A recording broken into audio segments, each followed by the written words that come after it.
Boa noite a todas e todos. Eu, na condição de presidente aqui do Conselho Regional de Psicologia de São Paulo, conselheiro Aristeu Bertelli, eu dou início à nossa atividade referente à nossa coletiva de imprensa contra o retorno do modelo psiquiátrico antimanicomial. É importante que a gente tenha como certo que esta atividade do Conselho Regional de Psicologia, ela não seria possível se a gente também não congregasse esforços com diversos parceiros, com parceiras, tanto militantes no campo de luta antimanicomial, luta em direitos humanos, mas também coletivos que vão se organizando, pensando também uma democracia que seja capaz de dialogar com uma política de saúde, sobremaneira, com uma política de saúde mental que seja de fato democrática, que seja feita em território, que conte com a participação da comunidade. Então, nesse sentido, eu agradeço por demais, não apenas a audiência e presença dos colegas, mas também eu devo agradecer a participação de coletivos que, junto com o Conselho de Psicologia, seguem nas caravanas e na luta antimanicomial. Então, tenho que agradecer à Frente Estadual Antimanicomial de São Paulo, tenho que agradecer ao Sindicato das Psicólogas e Psicólogos do Estado de São Paulo. Preciso também estender o agradecimento e o apoio à ONG Sã Consciência, à Unisol Brasil, Levante Popular da Juventude e, sobremaneira, também ao Movimento Nacional de Direitos Humanos. Sem esquecer, por óbvio, dos Fóruns Populares de Saúde Mental de São Paulo e também da região do ABC, que a gente acaba insistindo sempre em chamar pelo acróstico de todas as cidades. Então, o ABCD-MRR. A gente faz questão de fazer menção aos municípios de Santo André, São Bernardo, São Caetano, Diadema, mas sem esquecer de Mauá, Ribeirão Pires e Rio Grande da Serra. Preciso também alertar aos colegas, que perguntas e comentários podem ser enviados por mensagem no seguinte e-mail, que é crpwebtv@crpsp.org.br. Então, novamente, o endereço para e-mail é crpwebtv@crpsp.org.br. As colegas também podem encaminhar via formulário, direto na página do Conselho. Na página do Conselho, nosso endereço é www.crpsp.org.br/ao-vivo, crpsp.org.br/ao-vivo. E eu preciso iniciar essa coletiva de imprensa, essa coletiva aberta à imprensa e à sociedade, fazendo algo que nesse período, nesse tempo tão temerário, parece fora do lugar comum, que é agradecer a todas as pessoas que também empenharam seus esforços, mas que muitas vezes não terão seus nomes nos rodapés da história.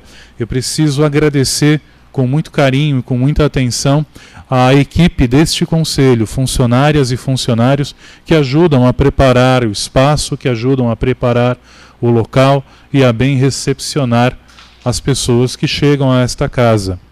E eu preciso também reiterar que essa casa, a casa do Conselho Regional de Psicologia, é uma casa aberta ao diálogo democrático, é uma casa aberta à democracia. Ela não é apenas o espaço de uma autarquia, não é apenas o espaço de um serviço do Estado, mas ela é sobremaneira um espaço para a construção, a partir da ciência e profissão, a partir da psicologia, da construção compromissada com uma sociedade justa, digna e solidária. E isso faz com que nós tenhamos que, literalmente, em alguns momentos, colocar o dedo na ferida e discutir alguns pontos que, no geral, acabam sendo evitados ou simplesmente silenciados. Um desses pontos é discutir a questão da política de saúde mental, é discutir uma democracia que seja também antimanicomial.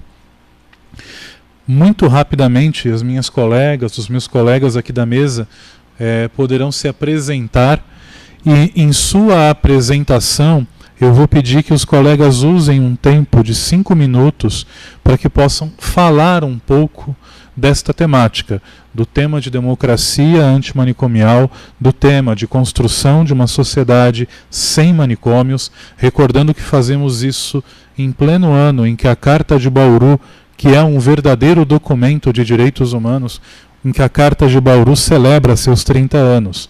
Falamos num período, e aí eu já inicio a minha fala, de que nós estamos numa escalada na questão do encarceramento, no encarceramento penal dentro deste país. O Brasil, como é de conhecimento de todas e todos, ele disputa o 3º ou 4º lugar dentro da maior população carcerária mundial, e devo dizer tranquilamente para todas que a questão manicomial, a política, a cultura, a gramática manicomial, ela é prima irmã da política do asseveramento penal, da política de punitivismo. É importante que a gente saiba que essas políticas, elas não estão isoladas, elas não acontecem de maneira isolada, não são independentes. Nós vamos ver calma e tranquilamente que um país, que um Estado que opta pela política de encarceramento em massa, que opta pelo asseveramento penal, também é o Estado, também é uma nação que vai optar pelo retrocesso dentro do campo da política em saúde mental. Nós, de maneira muito rápida, falando aqui para vocês, nós estamos vendo o fuso, a caminhada das nossas políticas públicas migrando de um apontamento, de uma indicação para uma política em saúde mental que respeite a individualidade e a singularidade de cada pessoa, que respeite a ideia da construção de serviços em rede, no território, abertos à comunidade, que sejam capazes de dialogar com a sociedade e que sejam construídos em cima da interdisciplinaridade, da multidisciplinaridade do cuidado em saúde mental. E nós vemos agora o desmonte disso acontecendo, seja por falas que no mínimo a gente vai chamar de equivocadas, mas falas que já vão revelando uma intencionalidade. Quando o Coordenador Nacional de Saúde Mental, junto ao Ministério da Saúde, apenas sugere, aponta, supõe a ideia do aumento de leitos psiquiátricos dentro da política pública de cuidado em saúde mental, guarda-se aí uma intencionalidade. A intencionalidade não é outra senão, nesses tempos de golpe, nesses tempos temerários de golpe institucional que vivemos, a ideia de passar, de retroceder, de retroagir e começar a transformar aquelas populações que antes estavam sendo cuidadas em território, que antes estavam sendo cuidadas em rede de atenção psicossocial, passar essas pessoas e transformá-las como gado de abate, que poderá ser internado, que poderá se transformar em dinheiro, que poderá se transformar em lucro para aquelas pessoas, para aqueles grupos que ainda entendem a política de saúde mental a partir dos hospitais psiquiátricos, a partir do manicômio, como forma de lucro. E a gente não consegue também desvincular esse debate do debate que se faz do atendimento em política de drogas, porque há de se garantir para cada um e cada uma que onde o governo não investe na rede de atenção psicossocial, você verá que ele vai investir nas mais nefastas maneiras de cerceamento de liberdade, seja a cadeia, seja o modelo de comunidades terapêuticas. Comunidades terapêuticas que, no geral, serão nada mais nada menos do que sítios alugados ou comprados com meia dúzia de biliches que vão otimizar, que vão reduzir os seus gastos, jogando nas costas das pessoas internadas, inclusive a tarefa de trabalhar, sob a desculpa de estarem fazendo laborterapia. Eles jogam os custos lá embaixo para poder otimizar os lucros, utilizando essas pessoas como gado de abate, utilizando essas pessoas como possibilidade de lucro. esse é um plano geral do que temos a conversar aqui sobre, nesta coletiva de imprensa, sobre uma democracia antimanicomial. A partir de agora, eu vou passar a palavra para os meus colegas. Eu vou começar aqui pela ponta esquerda, que me parece sempre melhor, sempre um bom momento, um bom espaço por se começar, e que a gente possa avançar numa conversa, num diálogo rápido. Talvez eu tenha me excedido um pouco nesse tempo de 5 minutos, mas eu vou pedir para as minhas colegas que, se puderem observe esse tempo de 5 minutos para que a gente possa abrir em seguida para as perguntas dos colegas que estão aqui na sede do Conselho e daquelas que eventualmente também estejam nos assistindo pela TV Web. Passo então aqui a palavra para o meu amigo Rildo Marques de Oliveira. Boa noite a todos e a todas.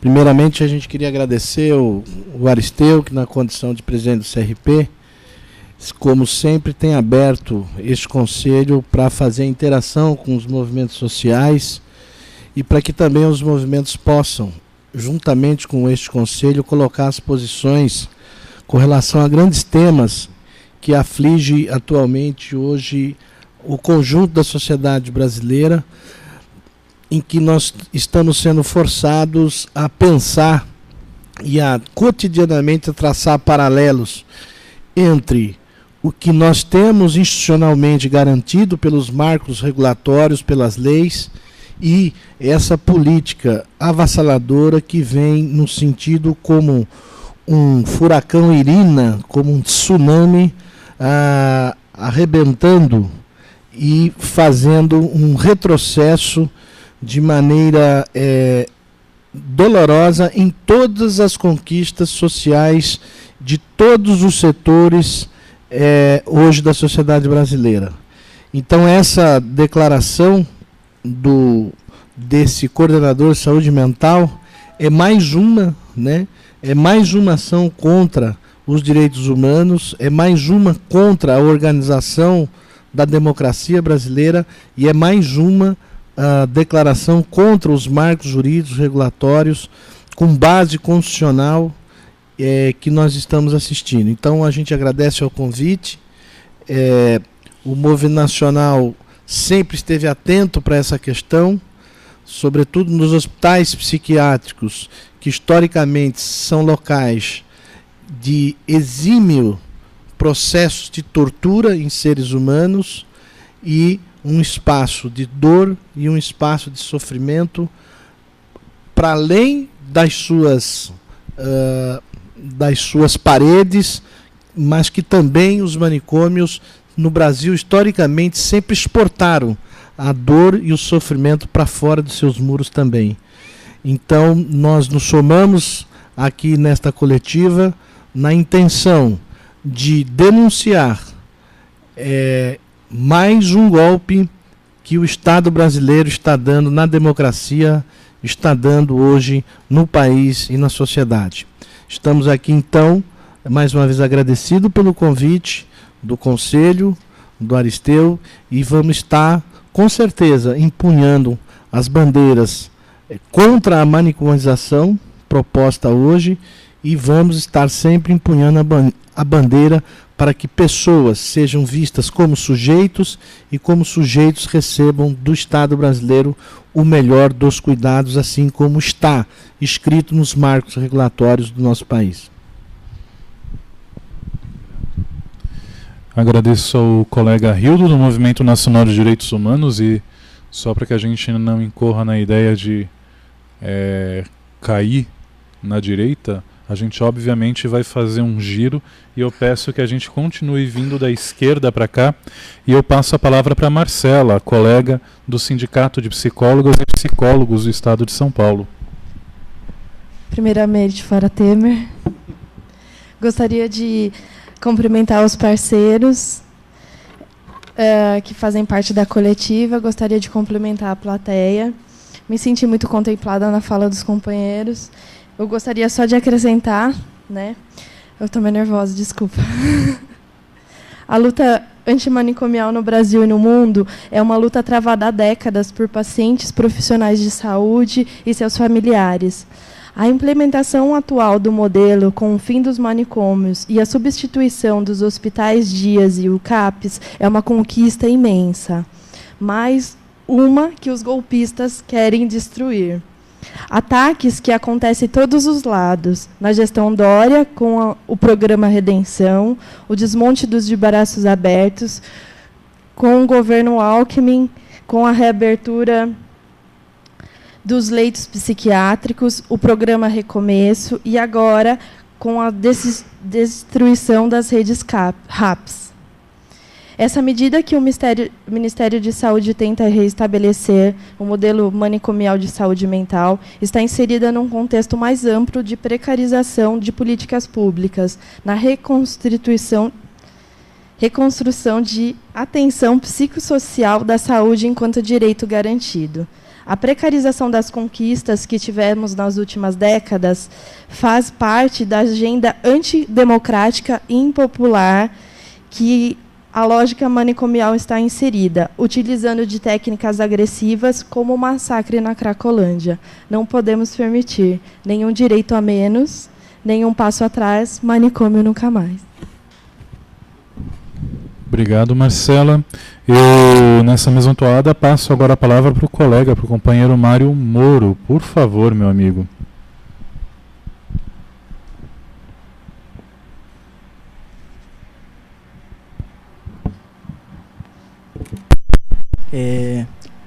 Boa noite a todos e todas. Boa noite, mesa. Primeiramente, eu gostaria de estar agradecendo ao CRP pela essa oportunidade de estarmos aqui juntos, presentes, abrindo discussão, certo, sobre esse importante tema, sobre procurarmos estar resgatando ainda enquanto há tempo a nossa democracia antimanicomial, né? E assim, vendo como que poderíamos estar avançando nessas discussões, né? Principalmente que agora nos chegam sobre a retomada, né, da discussão pelo SUS, da expansão de leitos psiquiátricos no país, né? Essa já foi uma medida tomada alguns anos atrás, mas ela acabou assim não sendo colocada em prática, tudo, mas agora já estamos vendo aí que ela está voltando aí com tudo de novo aí, né? E nada melhor do que estarmos aqui junto, com representantes de entidades, instituições, tudo aqui para verificarmos, para se unir diante dessa discussão do que podemos, de como assim podemos nos preparar para o que perante o que vamos enfrentar, porque afinal de contas nos chegam a ser colocado, ver se pode ter condição, como algo que já veio sendo divulgado na mídia, né, de que essa medida, afinal de contas, ela estaria sendo vista em substituição à política que já temos desde 2001, sendo colocada, que é uma política envolvendo a um tratamento humanizado, né, num centro de atenção psicossocial, tudo, desde a implantação da nossa reforma psiquiátrica brasileira, e que assim surgiu a partir do instante também com a nossa lei 10.216/01, né? E agora, como é que pode, né, pegar e estar nos chegando, mesmo de que assim frisado, de que essas medidas não vão ser tomadas de forma unilateral. Isso foi uma colocação feita pelo Coordenador Nacional de Saúde Mental, né?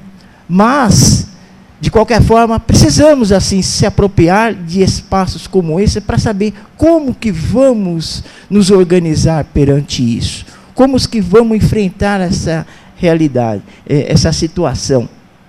Afinal de contas, uma medida como essa, ela é um retrocesso muito grande ao que andamos conseguindo no longo dos últimos anos, desde 2001 para cá, com a implantação da reforma psiquiátrica brasileira, que ofertou um tratamento humanizado e assim qualificado de um atendimento psicossocial para um usuário da saúde mental, né? E o que acontece? Agora, nos chegarem, está colocando de que está sendo apontado como está cada vez mais preocupante o fato de estarem com poucos leitos psiquiátricos nos hospitais psiquiátricos, e quando lhes chegam a perguntar, mas e os leitos de retaguarda? E aqueles leitos que temos hoje nos hospitais gerais? Aí chegam a ser colocado de que aqueles leitos, de que os usuários, de que as pessoas provindas, que estejam passando por eles, precisam circular, precisam de se locomover, e que em tais leitos elas não conseguiriam fazer. Mas assim, então, vem-se diante disso para colocar de que, assim, uma defesa de que seria melhor voltar com a política, com a questão lá atrás da retomada dos demais hospitais psiquiátricos.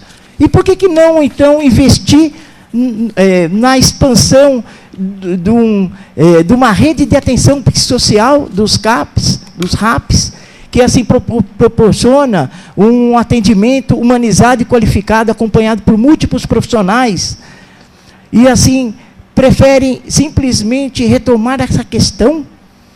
Tudo isso sabemos e não somos ingênuos ao ponto de saber o que isso vem de trás disso tudo, pois sabe-se muito bem o que cada internação psiquiátrica num hospital psiquiátrico, cada internação, quanto que o Ministério tem que pagar para cada um que esteja ali internado, aonde de que simplesmente voltado aos leitos que eles ficam no hospital geral, é pago um X valor fixo, independente da quantidade de leitos ou não que esteja lá. Agora, voltado aos hospitais psiquiátricos, quantos mais elementos estiverem ali, obviamente, maior vai ser o lucro voltado a eles tudo. Mas e o outro lado da questão? E quanto a um tratamento humanizado, um tratamento de um atendimento com inclusão, inserção social, com uma política que lhes proporciona, inclusive que vai de acordo com que a própria Organização Mundial da Saúde colocou como para que seja ofertado esse atendimento humanizado a esses seres. Por que o país não procura? Por que essa atual gestão de governo não procura investir diante disso tudo? Certo? Então, o que acontece? Dentro disso, nada melhor do que assim procurarmos, estarmos pegando, assim se aproveitando também daqueles tantos e tantos usuários da saúde mental, como aqui assim se encontra no momento, representando a categoria, e assim se aproveitando do que eles têm assim para dizer diante dessas experiências horrorosas que estiveram passando nas internações, tudo. E a partir do momento que assim se submeteram a um tratamento humanizado, o diferencial, como que eles assim se transformaram um dia. Eu agradeço essa oportunidade, teria muito mais coisas para ressaltar aqui, mas eu já estou sendo assim cobrado devido ao meu tempo de fala, e com todo respeito também, certo, ao que temos ainda a ser discutido, eu agradeço a oportunidade. Lembramos, acima de tudo, que a importância de estarmos unidos e avançando nessas discussões, com todas as mobilizações, fóruns, frentes nacionais, estaduais, certo? Associações, mobilizações, que proporciona, inclusive, do usuário estar se libertando, soltando a voz, estando presente como aqui no momento se encontra. Muito obrigado a todos pela oportunidade. Grato, Mário. Para para terminar essa primeiríssima rodada aqui de diálogo, eu passo agora a palavra para o amigo Moacir Miniucci Bertolino, da Frente Estadual Antimanicomial de São Paulo. Obrigado, Aristeu. Queria agradecer em seu nome a toda a gestão e o plenário do Conselho Regional de Psicologia a mais essa oportunidade, e nessa gestão vem apoiando muito a Frente Estadual Antimanicomial e todas as suas ações. Agradecer aqui em nome do Ed Otsuka ao Núcleo de Saúde e ao setor de eventos que apoiou a gente, e no nome de Evelyn Saeg ao setor de comunicações, que também deu todo o apoio aos seus trabalhadores para que esse evento ocorresse. Agradecer a toda a mesa e agradecer ao Mário, que aqui representa os usuários, mais propriamente dito, do FPLAN e do Fórum do ABCDMRR, né? Que é justamente para os usuários que existem a rede de atenção psicossocial. E é uma prova de que a rede de atenção psicossocial funciona, né? E que o investimento na loucura em trânsito e na liberdade é um investimento que vale a pena, né, Mário? A Frente Estadual Antimanicomial ela já se posicionou nas redes sociais, porém pensamos que é imprescindível se posicionar mais uma vez. Como o documento fundante da carta, conhecido como Carta de Bauru, traz, a luta antimanicomial é a luta pelo direito de todos os cidadãos, de todos os espaços. A luta pelo direito à sindicalização, luta de direito pela saúde, a luta pelo direito à moradia, à habitação, ao trânsito e a loucura também, né? A Frente Estadual Antimanicomial foi tomada de assombro pela proposta do Coordenador Nacional de Saúde Mental, Álcool e Outras Drogas, porque o que ele propõe não é passível de aceitação da sociedade, pois o que ele propõe é a retirada de uma rede de atenção psicossocial que cuida das pessoas em suas comunidades, em liberdade, e possui resultados comprovados por todo o país,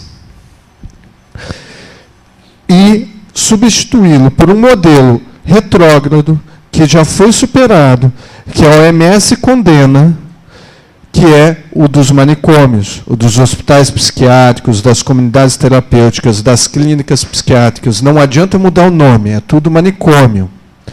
E o manicômio serve única e exclusivamente para uma coisa: dar lucro para o seu proprietário, né? Na época, principalmente na época da ditadura, também foi utilizado como local para trancafiar os presos políticos. Ali é onde existe o único lugar no país que existe prisão perpétua, é nos manicômios. Então ali é onde, quando não há democracia, aonde são escondidos os opositores ao regime. Novamente, o Coordenador de Saúde Mental, Álcool e Outras Drogas Nacional, sugere que voltemos a pagar para pessoas trancafiarem nossos usuários de serviço de saúde mental. Coisas que foram alvos de denúncia ao longo de décadas. E tema até de um livro chamado O Holocausto Brasileiro, que conta a história de apenas um desses manicômios, que era localizado em Barbacena, e que só esse já foi considerado um holocausto brasileiro, com mais de 40 mil mortes, com a venda de cadáveres, com a venda de órgãos para escolas de medicina. Como se não bastasse, no passado, a existência do Hospital Psiquiátrico de Barbacena, Colônia, que foi considerado o Holocausto brasileiro, nós ainda não conseguimos fazer que o governo federal, o governo estadual e a prefeitura e as prefeituras da região de Sorocaba cumprissem o TAC, que é o fechamento dos leitos psiquiátricos na região de Sorocaba, porque ali também foram constatadas e denunciadas para o Ministério Público Federal e Estadual as violações de direitos humanos e as mortes que aconteciam ali, principalmente no inverno, de frio, de pneumonia. É isso que o Quirino está propondo. O Quirino diz que é possível ter um hospital psiquiátrico bonito, limpinho e cheiroso. Nós, da Frente Estadual Antimanicomial, dizemos que não é possível um hospital psiquiátrico mesmo bonito e cheiroso, porque ali torna-se um lugar de privação de liberdade. Ali não é lugar de tratamento ou de cuidado. Ali é lugar de isolamento. A proposta do Quirino vai além. Ela propõe desmontar a rede de atenção psicossocial e a volta dos ambulatórios de saúde mental, adequando-se à proposta que ele faz de rede de atenção básica, que não é mais atenção básica, é primário care, atenção primária, onde vai oferecer apenas consultas. Nós não queremos essa rede de atenção básica, nós não queremos uma rede de ambulatório de saúde mental, nós queremos ofertar cuidado em saúde mental, cuidado e atenção psicossocial. Nós queremos que os usuários de serviço de saúde mental e toda a população tenha direito a cuidado integral à sua saúde, que ele seja considerado um cidadão e não meramente um consumidor. Nós, da Frente Estadual Antimanicomial, defendemos o cuidado integral a todas as pessoas, independente de raça, credo, condição social ou loucura, que, como já se dizia o filósofo, de perto ninguém é normal, né? De longe também não. Então, gostaríamos que seja ofertado cuidado a todos e todas em sofrimento psíquico em todo o território brasileiro. Na verdade, queremos em todo o mundo, mas aqui a Frente Estadual Antimanicomial está se pronunciando frente ao cuidado para todos os cidadãos brasileiros e está se posicionando contrário a todos os retrocessos que esse governo golpista está trazendo, que é a reforma da Previdência, a reforma trabalhista, a reforma da atenção básica, a reforma da educação e agora a pseudo-reforma da política. Então, a Frente Estadual Antimanicomial se coloca aqui na luta por uma sociedade sem manicômios, manicômio nunca mais, e por uma democracia antimanicomial. Muito obrigado. Eu agradeço aos colegas, agradeço ao Moacir, da Frente Estadual Antimanicomial, e apenas para a gente poder fechar esse primeiro momento da mesa e passar a possibilidade de fala às colegas aqui presentes e eventualmente também aquelas que encaminharam pela TV Web, eu só vou fazer uma leitura rápida de um briefing que eu creio que a maioria de vocês deve ter recebido, sobre os motivos, aquilo que nos leva a estar aqui hoje. Então, o Conselho Regional de Psicologia de São Paulo, juntamente com a Frente Estadual Antimanicomial de São Paulo, Conselho Federal de Psicologia, Sindicato de Psicólogas e Psicólogos do Estado de São Paulo, Unisol Brasil, Movimento Nacional de Direitos Humanos, FPLAN, além de citar também a ONG Sã Consciência e os fóruns de saúde mental da região do ABCD-MRR de São Paulo, realiza a coletiva de imprensa sobre o posicionamento do Ministério da Saúde na figura de seu coordenador de saúde mental, que defende o retorno do modelo manicomial e a expansão de leitos em hospitais psiquiátricos como política pública em saúde mental, na contramão de pelo menos 3 décadas de lutas e conquistas por cuidados em liberdade. A posição do atual coordenador nacional de saúde mental, álcool e outras drogas demonstra o desconhecimento desinteresse e desprezo frente aos avanços das formas de atenção à saúde mental em busca do cuidado integral das pessoas em sofrimento psíquico, calcado em vasta quantidade de estudos e pesquisas e experiências exitosas, assumindo oficialmente o discurso do mínimo cuidado e da exclusão social. Tal posição indica claramente para o financiamento e disseminação de leitos em hospitais psiquiátricos, que ainda persistiam apesar do clamor da sociedade pela extinção desses espaços, que sem medo de nomear chamamos de hospícios, servindo às práticas de violência, tortura e silenciamento, velados pelo discurso do tratamento em saúde mental, assemelhando-se a verdadeiros campos de concentração. Mesmo com a Lei da Reforma Psiquiátrica Antimanicomial, a Lei 10.216 de 2001, que ao longo de sua vigência é alvo de descumprimentos e distorções, os leitos nessas instituições asilares sempre se mantiveram no cenário de nossa realidade.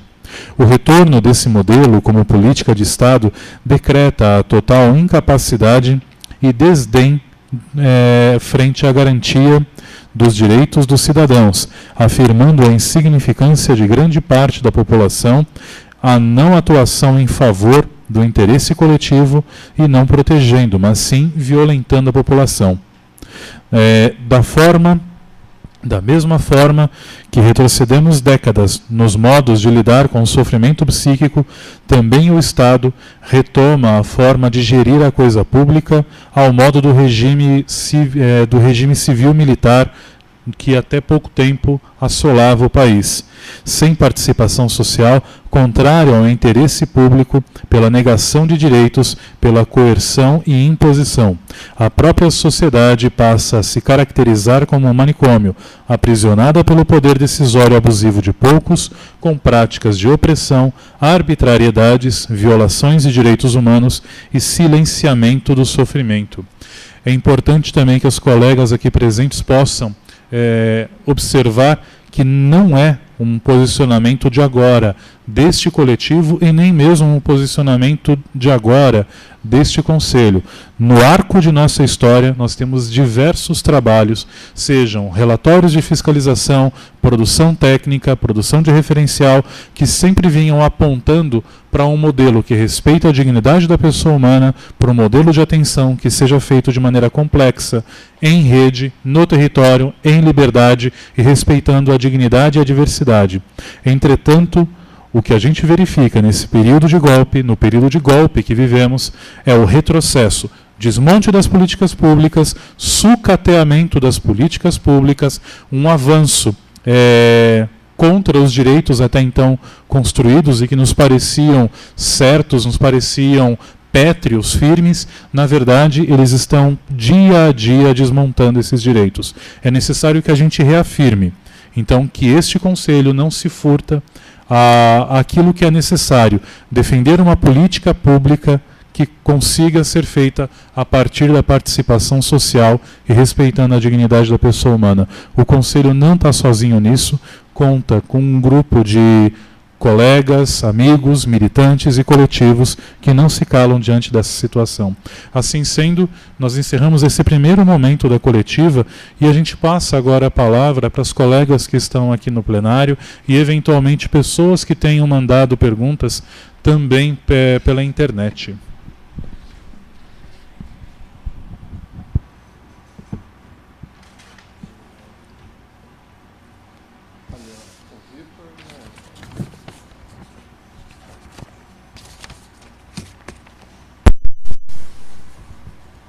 Bom, primeiro, boa noite a todos.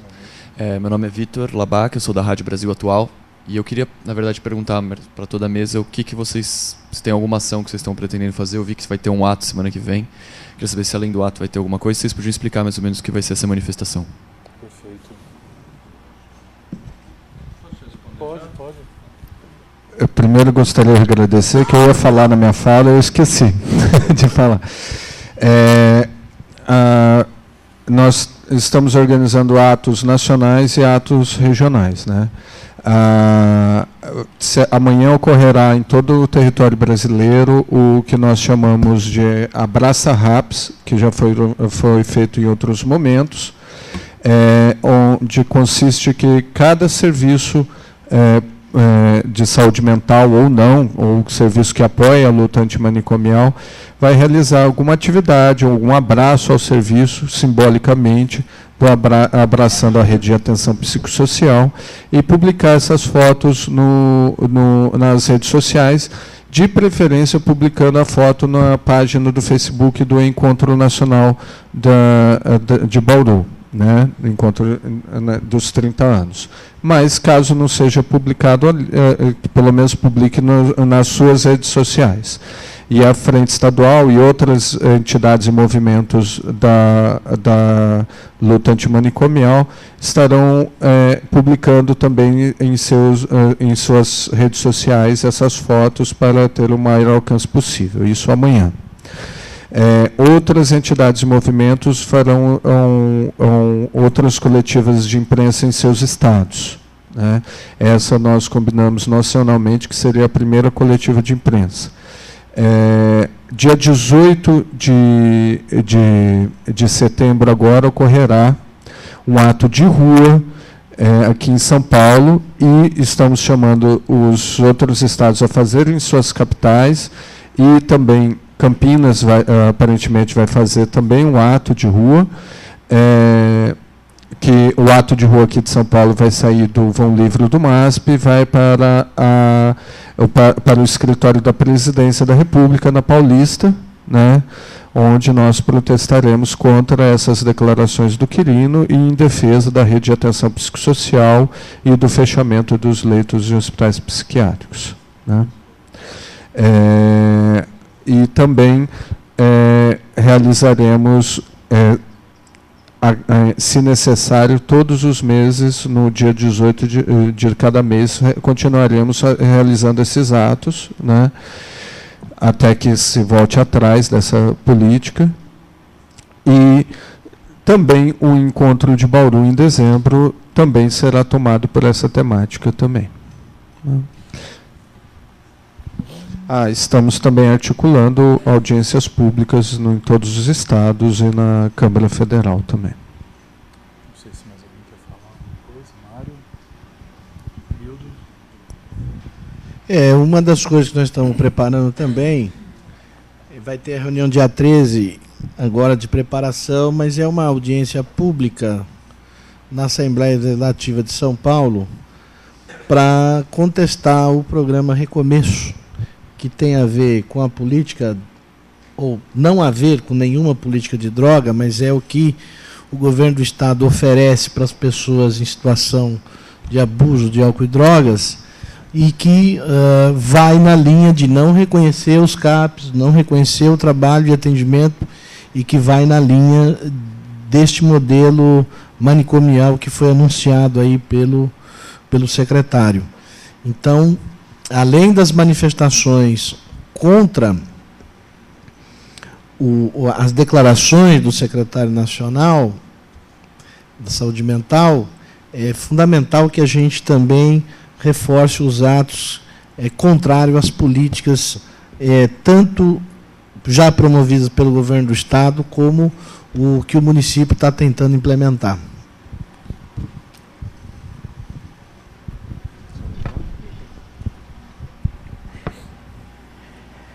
Lembrando também que estas são oportunidades de, assim, estar ocorrendo manifestações, e com isso, oportunidades de se manifestar. Lembrando de que nós temos vários meios de manifestação que pode ocorrer. Muitas vezes uma manifestação ela pode ocorrer provindo de uma arte, certo?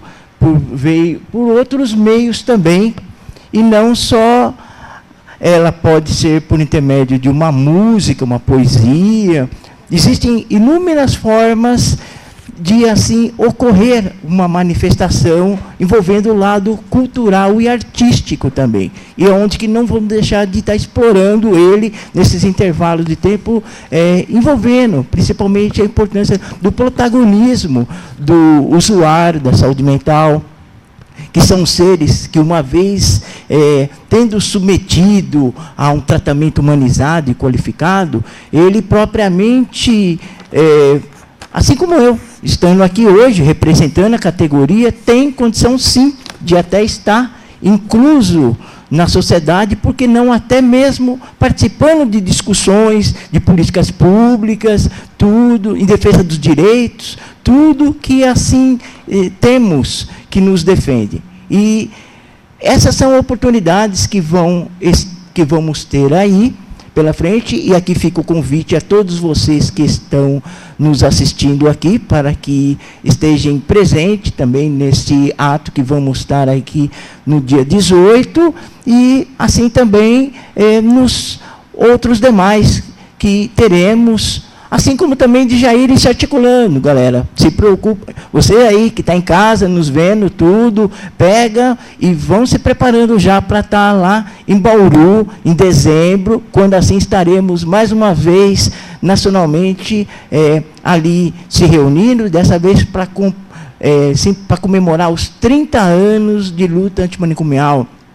Quando, assim, há 30 anos atrás, estivemos pegando, a partir do 2º Congresso Nacional de Trabalhadores da Saúde Mental, que, assim, se originou uma manifestação lá em Bauru, e, a partir dela, assim, se originando oficialmente a primeira mobilização e, oficialmente, a luta antimanicomial. Então, é isso que eu queria estar colocando, ok?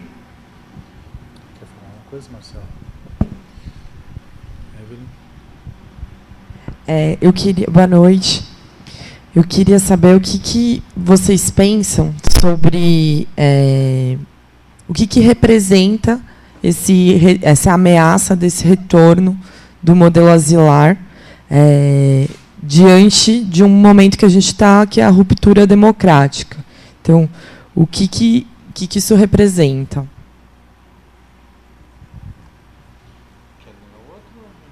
Não, já pode responder essa, daí a gente faz a outra depois. Pode falar você, que aí a outra eu vou responder.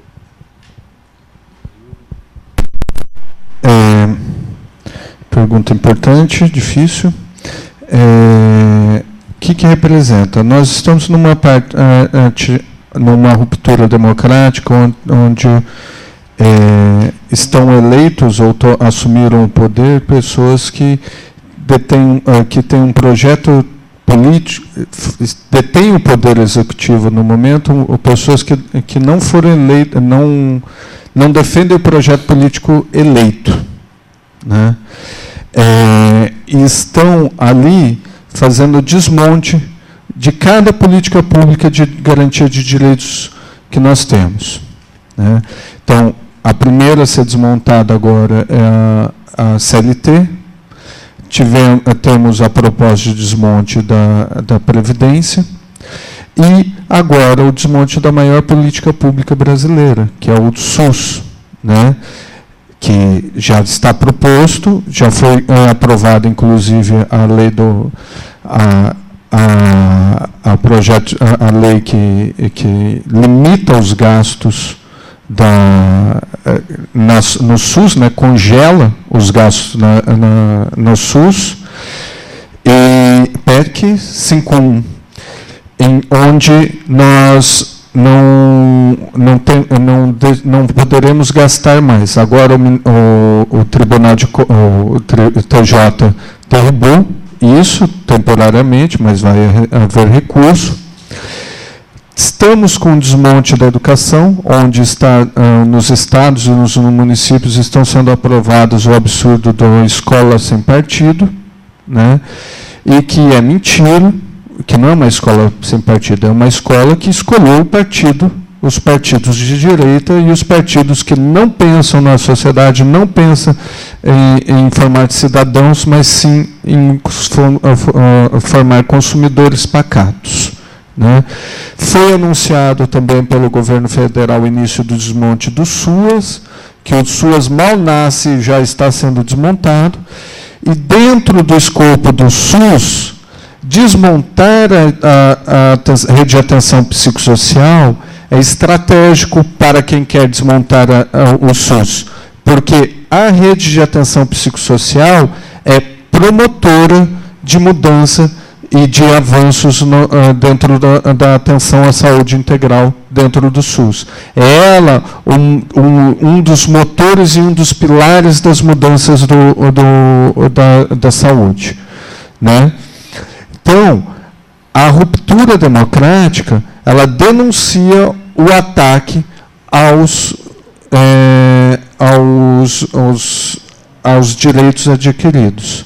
Então, quando assume o poder alguém que não defende o projeto político eleito, é lógico que ele começa a desmontar o projeto político eleito, onde ele vai por uma linha neoliberal, onde não há motivo para ser garantido o direito. Bom, eu espero ter respondido.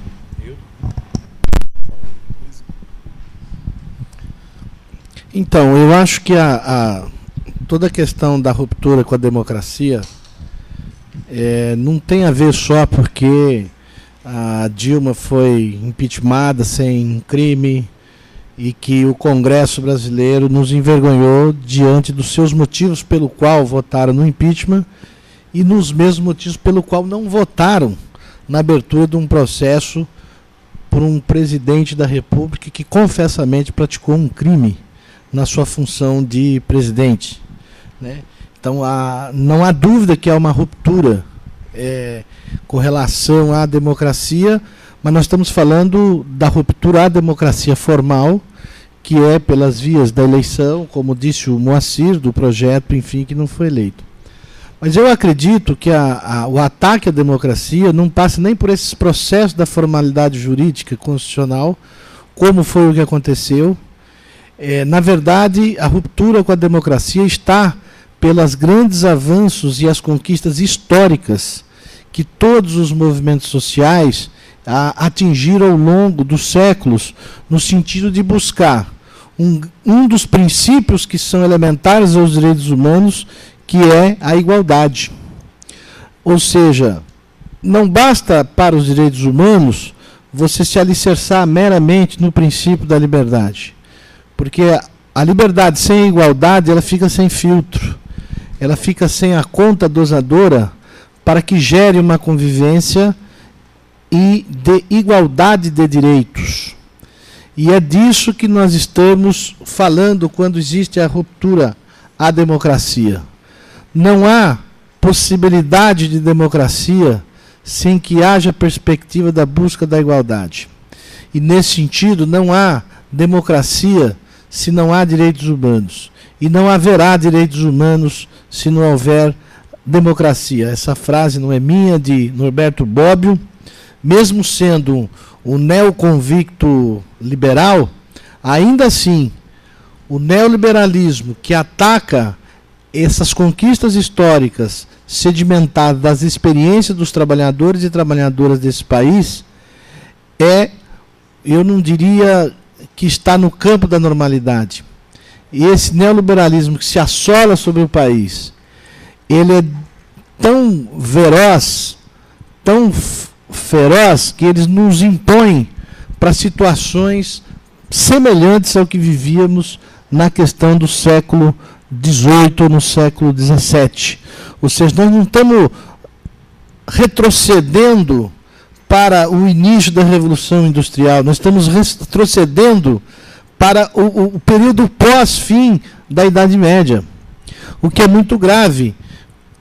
Quando nós falamos dos direitos trabalhistas, nós estamos falando de direitos conquistados ao longo da luta de sangue e suor derramado pelos milhares e milhões de trabalhadores, inclusive, na época, trabalhadores e trabalhadoras estrangeiras do começo da industrialização de São Paulo, de onde nasceu os primeiros sindicatos nesse país.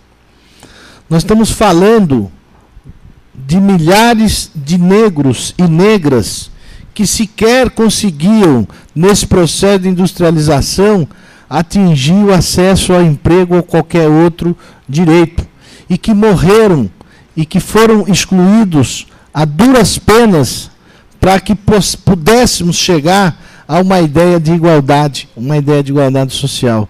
Mesmo não tendo chegado ainda em muitas situações, essa igualdade entre trabalhadores e trabalhadoras e patrões e empregadores, nós conseguimos impor uma agenda, historicamente, nos últimos 60, 50 anos, mesmo passando em processos de ditaduras, tanto de Getúlio como na ditadura militar, algumas conquistas, né? A CLT é uma dessas conquistas, né? Nós tivemos uma série de outros e de outras conquistas nesses períodos, mesmo em momentos muito difíceis, né? Nós conquistamos a lei da anistia política, por exemplo, em plena ditadura militar, né? Em processos negociados, em processos de enfrentamento. Mas o que nós estamos assistindo hoje, em termos de ruptura, não é só a ruptura, volto a repetir, formal, constitucional, jurídica, constitucional, como de fato é. Mas nós estamos assistindo uma dura ruptura, inclusive em conquistas que nós tivemos negociado com a própria elite, para a manutenção de uma ideia de um equilíbrio social, né? A desigualdade no Brasil, que é um dos maiores fatores de geração de violência desse país e de retroalimentação dessa violência desse país, ela está sendo reimplementada de uma maneira sistêmica e sistemática. E não é só por Michel Temer. É uma articulação que passa pelo Congresso, pelo Executivo, pelo Judiciário e mais, pelos prefeitos, não só o senhor João Dória. Nós não vamos esquecer que os prefeitos do ABC e de Campinas e das regiões metropolitanas de Ribeirão Preto estão fazendo. Como não podemos esquecer o que o governo do Estado e de outros estados estão fazendo nessa mesma linha. E por quê? Porque estão a serviço desse processo de desigualdade. A desigualdade gera lucro, porque eu transformo direitos em negócios. Eu propor e dizer que os CAPs, que é uma política pública integrada, intersetorial, não serve, e propor que um processo de um único bloco, que é o hospital, né, é o modelo ideal, eu estou querendo dizer o seguinte: o que vale aqui é ganhar dinheiro em bloco, né, e não fazer essa distribuição de renda, como faz parte, inclusive, de um capítulo, de um artigo da Constituição Federal. Ou seja, então não é só a questão eleitoral que se fez a ruptura, que está se rompendo com todo o sistema político do Brasil e com toda a democracia. Eles não sabem que a igualdade, ela também pode gerar lucro. O CAPES também pode gerar lucro. Não é possível imaginar que esses neoliberais brasileiros sejam tão otários e tão tapados assim. A única questão é que quando você investe na RAPS, esse lucro ele é mais difundido, ele é mais compartilhado, ele distribui renda, né? De maneira desse bloco de você voltar a essa ideia de que os hospitais, ou seja, para concentrar de novo a renda, tanto nos laboratórios como concentrar a renda nos donos de hospitais. E é nesse sentido que há uma ruptura com a democracia, né? Porque está ferindo as mínimas condições humanas e elementares da igualdade social, passando para um processo de desigualdade, como se houvesse uma linha, a elite brasileira tivesse colocado uma linha limite, e nós tivéssemos, nos últimos 20 anos, ultrapassado essa linha. E agora, o que a gente percebe é que querem voltar, que a gente volte com muita porrada, desculpa a expressão, voltar para um lugar, né, para além da linha, porque nós fomos longe demais. Então, nesse sentido, eu acho que o que está sendo discutido aqui hoje, né? O que está sendo contestado aqui hoje é eminentemente uma disputa pela democracia, né? E eu acho que é nessa disputa pela democracia, Moacir, que nós temos que, na medida do possível, dentro das nossas pernas e forças, porque 365 dias do ano, todo dia nós temos uma baixa. Todo dia nós temos problemas de articulação, temos problemas de juntarmos os nossos coletivos para vencermos esse demônio que aí vem pela frente. Mas eu acho que faria sentido se daqui saísse uma proposta de carta, de documento, para ser entregue sim ao secretário, ao senhor Quirino, para ser sim enviada ao senhor presidente, mesmo com as diversidades. Um documento que deve ser entregue ao Congresso. Se mesmo que eles nos ouçam, mas eu acho que fica registrado a posição de trabalhadoras e trabalhadores, de militantes e militantes em favor dos direitos humanos, para que eles saibam que eles estão, historicamente, ocupando um espaço a partir de terror e ocupando um espaço com força bruta. Ou seja, o que eles estão fazendo não tem, nem pode ter o nome, nenhuma denominação que se faça a eles de que eles estão exercendo democraticamente a autoridade, porque isso não é verdade. Eu agradeço a fala dos colegas, eu só vou completar com uma coisa muito, muito breve mesmo. Entendam todas e todas que o golpe ele tem uma gramática, o golpe ele tem uma forma de agir, e se antigamente, se em tempos antigos, hoje, dia 11 de setembro, a gente tem a memória do que fizeram com o Allende em Chile, o que foi que fizeram contra Salvador Allende, num governo completamente democrático, num governo completamente justo, investiram armas, investiram brutalidade e acabaram com uma possibilidade, naquele período, de construção de um Chile sempre mais democrático. A história mostra que a gente tem isso. Os golpes eles acontecem. Se antigamente eles usavam descaradamente a força bruta para poder tomar, o que a história nos ensina é que hoje eles utilizam outra força. Continua sendo brutal, continua sendo bruta, continua sendo um golpe que se faz em cima do número. Quando você para pensar nesse específico, em que 54 milhões de votos valem muito menos do que umas tantas centenas de votos dentro do Congresso.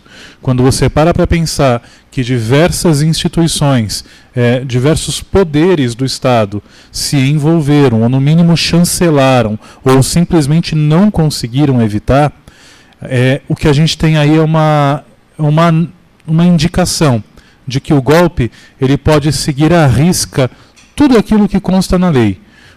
Ele pode ser inclusive regular, ele pode ser inclusive legal, ele pode usar essa farda nova. A nova farda da brutalidade do golpe é a legalidade. Ele parece legal, ele parece regular, ele parece estar agindo dentro das leis e das normas.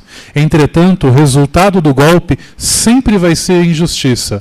Entretanto, o resultado do golpe sempre vai ser a canalice assumindo o poder. Entretanto, o resultado do golpe sempre será o retrocesso.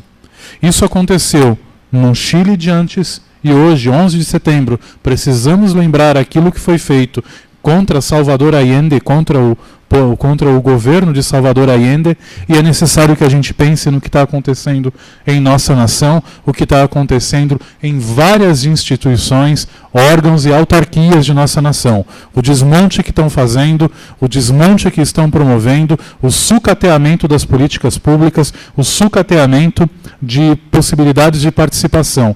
E aí eu tenho que lembrar uma frase que era utilizada pelo Sistema Conselhos anos antes, quando a gente falava que em nome do cuidado, em nome de promover cuidado, quantas formas de violação, quantas formas de violência são exercidas.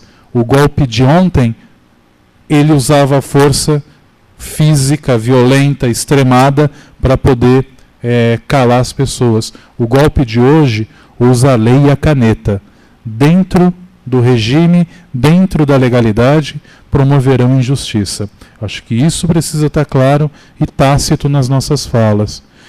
E, nesse sentido, tem uma pergunta que não é da plateia. Veio agora uma pergunta de um colega pela internet. Eu tomo a liberdade de mencionar, porque o colega se apresentou. O Natanael Rodrigues pergunta o seguinte: por que o CRP São Paulo nunca se posicionou contra ou a favor do Janeiro Branco? Talvez a entidade seja contra, mas são esses motes que nos levam para perto de uma parcela da população que aprecia esse tipo de campanha. É necessário se posicionar, mesmo contra ou a favor, para que a classe não fique sem voz diante dos questionamentos dessa e de outras dúvidas da população. Então, eu tomo a liberdade também, aproveitando que eu estou com o microfone, de poder responder isso. O Conselho, ele se posicionou, ele teve um posicionamento. Pessoalmente, aí eu me reservo a falar muito do ponto de vista pessoal.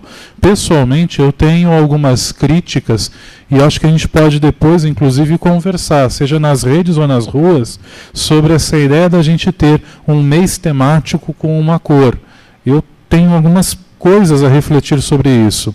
Mas o Conselho, enquanto autarquia, ele recebeu, de maneira, que eu tenho que dizer, intempestiva, o convite para poder participar. O Conselho, ele é uma máquina que eu não sei se eu consigo dar dimensão para os colegas. Nós somos quase 300 mil psicólogas neste país. Dessa massa de 300 mil, perto de 92, 93 mil estão aqui neste regional, o 06, o Regional São Paulo.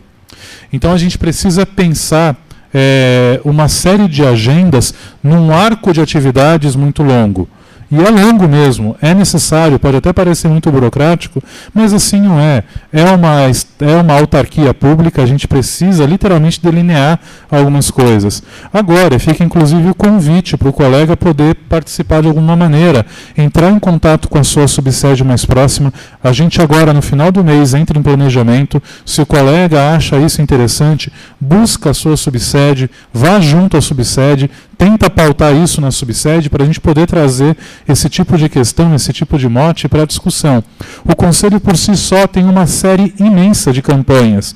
Produção de material técnico, campanhas junto à sociedade, articulações como essa que o colega está vendo. Não significa que a gente de pronto é contra ou a favor a esta ou aquela campanha. A campanha tem que acontecer, seja com o Conselho ou sem o Conselho. Se a gente puder encontrar alguns denominadores de consenso, me parece que seja mais interessante. Então fica, pela provocação, pela pergunta muito boa do colega, fica esse chamado. Agora, no final do mês, a gente tem planejamento estratégico. Vá junto à sua subsede, dialogue com os colegas que estão na subsede, apresente propostas para a gente poder colocar em pauta. E eu acho que ele fala muito isso, não sei se os colegas recordam, mas o Janeiro Branco era uma proposta de campanha, juntando essa questão de um mês com uma cor para poder pensar a saúde mental. Aconteceu em alguns lugares desse país, eu acho que é interessante que a gente possa dialogar sobre. Saúde mental sempre é necessária, discutir saúde mental sempre é necessário, porque, no fim das contas, discutir saúde mental é discutir democracia. Vocês têm mais alguma pergunta? Por favor. Boa noite, sou o Claudemir, sou agente de saúde do centro. Tem uma pergunta aqui. O SUS vem sendo sufocado nesse momento. Fica evidente, desde antes, a retirada da presidente Dilma, o projeto do fim do SUS, com a revisão. O retorno do modelo assinalar tantos outros retrocessos. A quem e a quem serve este projeto de desmonte de direito?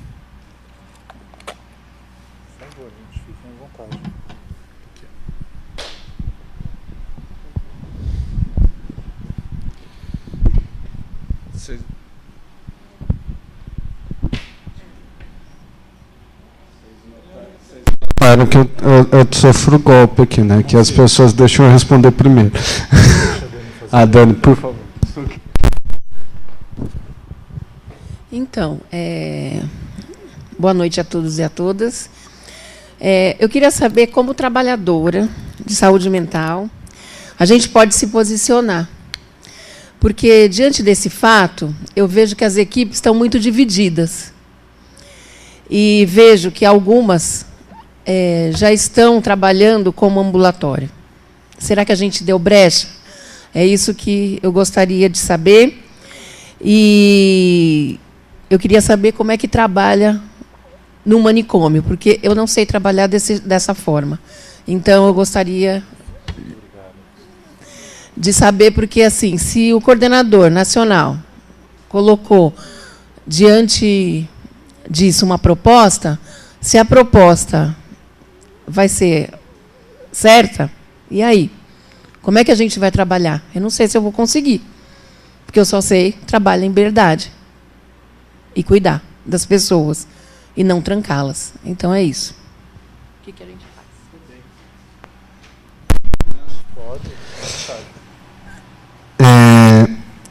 A quem serve todo isso, esse desmonte que está acontecendo? Na minha opinião, eu acho que o Rildo tem muito a falar disso, serve ao capital, ao empresário, mas ao capital, mas a quem lucra com o capital, né? Porque a concentração de renda, a retirada dos direitos trabalhistas, tudo isso que a gente já falou aqui, só serve para dar dinheiro para quem tem dinheiro, né? E mais propriamente dito, não é dar dinheiro claramente a quem produz, é dar dinheiro a quem lucra com o capital da Bolsa, por exemplo. Eles ganham bastante dinheiro, né? Quando fala a Sabesp deu tantos milhões de lucro na Bolsa, algum dinheiro foi para a Sabesp mesmo? Não, foi para o acionista, né? E, continuando nessa linha, vou acabar com as dúvidas dos trabalhadores, que não é nem como não se trabalha, mesmo porque não precisa de muito trabalhador. Basicamente precisa dos carcereiros, né, que essa é a função, né? Precisa dos carcereiros, do chefe dos carcereiros, que é o psiquiatra, e, como é visto em diversas fiscalizações, o psicólogo passa lá para assinar o prontuário, assim como o psiquiatra, e assim que segue, né?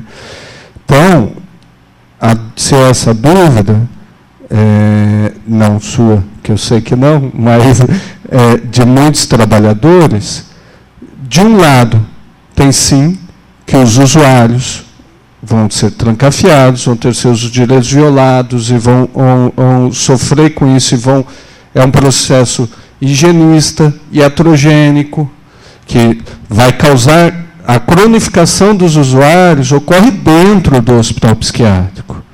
Os usuários que a gente vê muito prejudicado não é por conta da questão de saúde mental, é por conta do trancafiamento dele, né?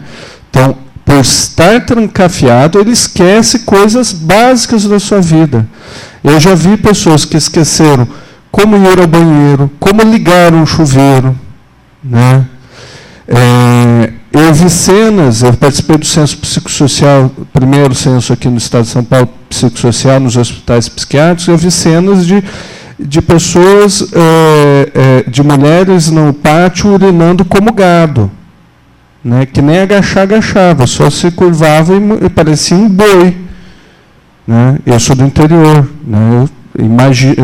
Eu via a cena, né? Pessoas que foram internadas, mulheres que foram internadas por distúrbio alimentar e tomaram 5 eletroconvulsoterapias, ela me relatando, saiu um líquido preto e nunca mais saiu do hospital psiquiátrico. E o nosso vizinho aqui, o IPQ, o Instituto de Psiquiatria, defende a volta do eletrochoque, agora com novo nome, né? Eletroconvulsoterapia, que agora tem relaxante muscular e anestésico, né? Para você não sentir nada e não ficar convulsionando, né? Também o Mário estava me lembrando agora que a lobotomia volta reeditada, agora é com micro-ondas, né? Então volta-se a ideia de que lobotomia é um tratamento, né?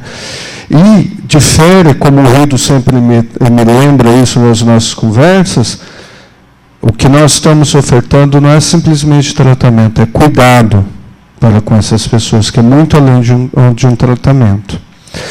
E, para além disso, os psicólogos, psicólogas, terapeutas ocupacionais, trabalhadores da saúde e saúde mental que pensam que a mudança de modelo vai trazer algum benefício, além do usuário de serviço que traz malefícios para eles, esses trabalhadores ficarão desempregados, porque é preciso muito menos trabalhador para cuidar de um hospital psiquiátrico ou de um ambulatório, né? Então, é isso. E, para além disso, o cuidado ambulatorial já, como era antigamente, que é o ambulatório para o hospital psiquiátrico, já foi comprovado que não traz resultados. O que traz resultado é o cuidado em liberdade, o cuidado comunitário, né? Então, é isso que eu tinha para colocar.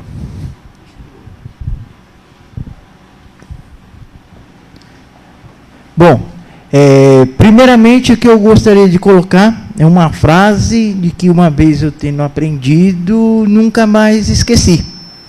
Ou seja, trancar não é tratar.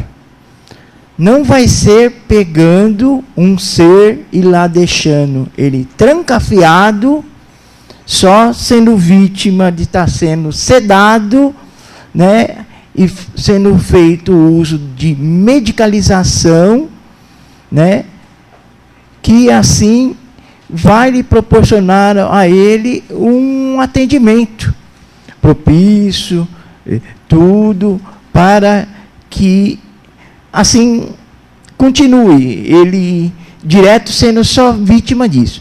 E dentro da pergunta que a companheira colocou aí, imagino também como seria difícil para o próprio trabalhador mesmo, que já há tanto tempo, muitas vezes, já esteve ou numa rede de atenção psicossocial, acompanhando o tratamento de um usuário, naqueles projetos terapêuticos de inclusão, de inserção social, e que se algum dia tivesse assim, digamos, não tendo outra alternativa de ser inserido num hospital psiquiátrico para para começar a trabalhar ali, porque de uma forma ou de outra são pessoas, e todas as pessoas, em algum momento, dependem de um trabalho para sobreviver, não? Como que seria difícil também para um trabalhador que já, no longo dos últimos anos, de toda a sua vida, sempre esteve apropriado num sistema de atendimento humanizado, tudo, e depois ele passasse a ter que se submeter de uma forma até que forçada naquele sistema só de simplesmente ter acesso aos pacientes para o estar medicalizando, apenas dessa forma. Como que seria difícil isso também para um próprio trabalhador, isso, não apenas para um usuário, que praticamente ele vai ficar naquela de só apenas ser sedado e mais nada, e ali jogado, deixado num pátio depois. E com isso o que acontece? Isso que temos hoje ainda sendo colocado em prática, via até mesmo o TAC de Sorocaba, certo? Que ele proporciona os processos de desinstitucionalização ocorrendo. Inclusive, eu mesmo fui convidado para daqui, praticamente mais uma semana, estar acompanhando um resgate lá do meu município, Santo André, no Hospital de Saião, para uns processos de desinstitucionalização para as nossas residências terapêuticas. Agora, com a implantação de voltar a entrar em vigor o regime do hospital psiquiátrico, de uns processos de desinstitucionalização, vão passar a ocorrer aqui os processos do quê? De deshospitalização.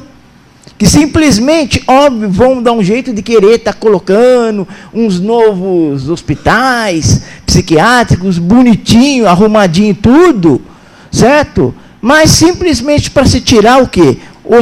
Os pacientes de um hospital psiquiátrico para estar sendo transferido de um outro, mas o sistema ainda continuando sempre o mesmo em vigor, que é aquele dele ficar trancafiado, excluso da sociedade, sem a oportunidade de, por intermédio de projetos de inclusão social, terapêutico, tudo, avançar num atendimento, receber um tratamento humanizado, sem dúvida, o próprio trabalhador também, ele não vai deixar de sentir muito, se em algum momento ele tiver que ser subordinado a esse tipo de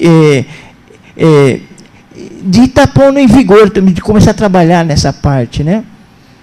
Então, é isso que eu queria colocar, porque isso vai, sem dúvida, vigorar com os processos de internação compulsórias sendo aumentados e uns projetos de higienização, como bem o Moacir colocou aqui, certo? E disso tudo envolvendo até mesmo aos próprios usuários de substâncias psicoativas que temos aí, tudo em vigor, que, afinal de contas, muito ainda se chega a ser considerado, por muitos, assim, como um ser bandido, um ser que é só de trás das grades, que é a melhor forma, voltar daquilo, a um lugar, sem levar em conhecimento de que um ser, que um dependente, que um usuário de uma substância psicoativa, ele já praticamente é um ser que ele já é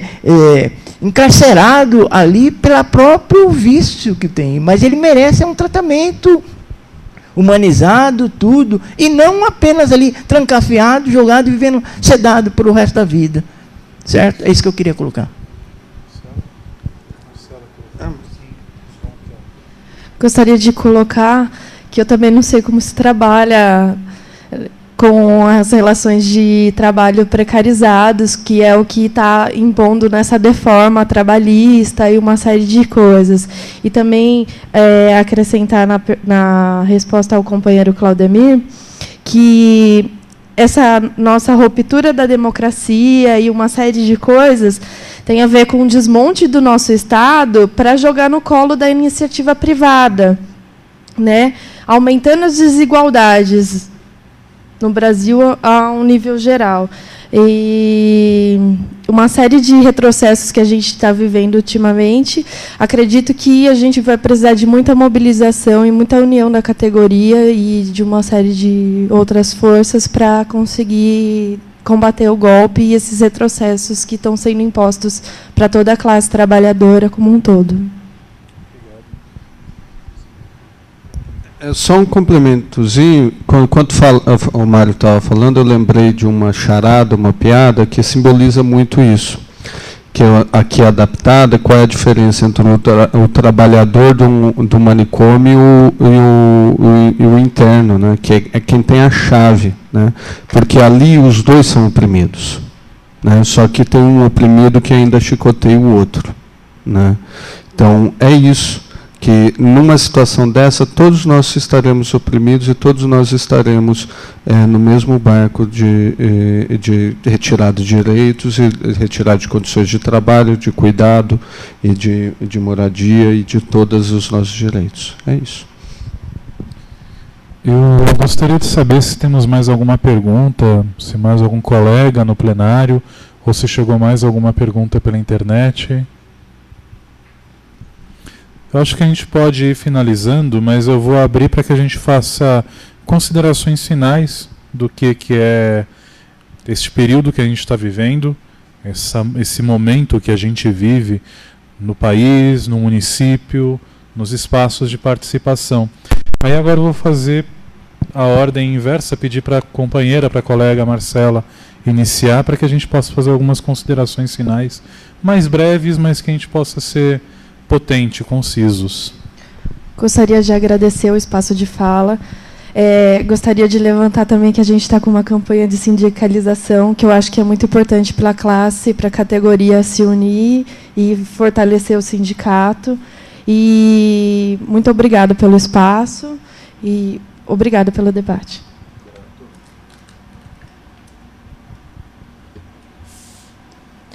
Eu também, mais uma vez, assim, agradeço a oportunidade de estar aqui, mostrando a todos e todas que um usuário tem condição, sim, devido a um tratamento humanizado e qualificado, de estar não só convivendo na sociedade, levando uma vida quase que normal, como também participando, como debates como esse, roda de conversas, seminários, conferências e tudo mais, não só mostrando também aquele seu lado, mas cada vez mais na defesa das políticas de inclusão, de inserção social, em defesa dos seus direitos, de cidadania, que vem sendo cada vez mais, não só burlado, mas comprometidos diante dessa atual gestão de governo, não só federal, como estadual e municipal que temos. E reforçando o convite para que estejam nos acompanhando em nossas manifestações e mobilização, porque o que precisamos é nos unir, porque, sem dúvida, a união faz a força e é assim que vamos conseguir dar sequência nessa luta. Ok? Obrigado a todos. Gostaria de agradecer mais uma vez, em nome do Aristeu, o Conselho Regional de Psicologia. Gostaria de agradecer o Rildo, do Movimento Nacional de Direitos Humanos, que aqui sempre esteve parceiro de primeira hora da Frente Estadual, o Mário, que veio aqui representando a frente, o Fórum do ABC, a Marcela, o Sindicato dos Psicólogos, e o Mário me lembrou aqui que não só o Fórum, mas também os usuários, ele está representando aqui, né? Gostaria de agradecer a todas as entidades que compõem e movimentos que acompanham a frente e fazem essa luta possível aqui dentro do Estado de São Paulo, e colocar claramente que a Frente Estadual Antimanicomial não vai dar nenhum passo atrás, a gente não recua, não vai ter arrego, a gente vai lutar até o fim por uma sociedade sem manicômios, e sinalizar que também a gente, como já foi lembrado pelo Rildo aqui, que tem ações em todos os municípios. Em Santo André, a gente vai fazer uma audiência pública, né, contra as ações nefastas da gestão que está fazendo o recolhimento e o trancafiamento de pessoas em situação de rua no município de Santo André. Tá? Muito obrigado a todas e todos. Bom, eu agradecer a todos os companheiros da mesa, Marcela, o Mário, o Maciro, agradecer o CRP, na pessoa aqui do nosso presidente Aristeu, agradecer os funcionários, os companheiros que estiverem na plateia, dizer que, apesar dos golpes que temos levado aí dioturnamente, temos que erguer a cabeça, temos que alimentar a nossa esperança. Nós temos sim que sonhar com a sociedade justa, igualitária, e que os trabalhadores tenham reconhecimento da sua potencialidade de trabalho. E a gente tem que sonhar que os usuários vão usufruir de uma política de cuidados adequada, com respeito à sua dignidade. A gente tem que sonhar com uma sociedade diferente e temos que sonhar com outro Estado diferente. Não vamos se esquecer, Michel Temer só tem 7% de aprovação enquanto presidente e 93% de rechaço, ou seja, infelizmente quem o sustenta é essa mídia perversa, essa mídia a serviço desses negociantes, desses urubu, né? Essa mídia que é quem sustenta e promove esses golpes políticos, não é só o golpe, mas os golpes políticos, e que vai continuar operando, né? Ainda vai continuar vendendo político corrupto como bonzinho e os políticos progressistas como bandido, né? Esse é o papel dela. E nós temos que ficar atentos. E eu acho que nós temos que mandar mensagens, e-mails, Zap, Facebook, Twitter, para essas emissoras de televisão, inclusive contrário às declarações desse senhor, né? A gente tem que usar todas as ferramentas que a gente pode, mas nunca perder a unidade, nunca perder a esperança, nem perder a nossa ternura, porque é a nossa ternura que nos move para que a gente possa continuar a estar todo dia de pé, lutando em prol dos nossos sonhos. Eu só posso agradecer os colegas que estiveram aqui conosco, aquelas que estão aqui compondo essa mesa. Então eu só vou reiterar, começando aqui pela mesa do M, Marcela, o Mário, o Moacir, agradeço aqui ao Rildo. E eu preciso, antes de encerrar, só avisar para todo mundo, a gente está num período muito forte, que é o período do Prêmio Arthur Bispo do Rosário. Então fica o convite para as colegas, para todo mundo que quer participar, quer conhecer um pouco mais do prêmio, entre na agenda do Conselho, veja a agenda do Conselho, busque informações junto às subsedes, busque informações junto aos coletivos que trabalham também com o Conselho, que investem também nessa possibilidade.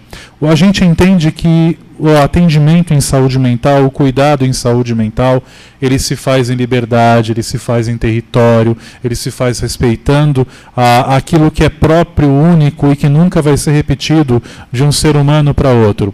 A gente entende que o trabalho é sim uma possibilidade de cuidado, mas não o trabalho que usam como escravidão em hospitais psiquiátricos, em comunidades terapêuticas, mas o trabalho a partir da perspectiva da economia solidária, o trabalho como forma de cada vez mais participar da sociedade. A gente também entende que a arte guarda forte perspectiva libertária, por isso é importante reiterar a participação das colegas e dos colegas no Prêmio Arthur Bispo do Rosário.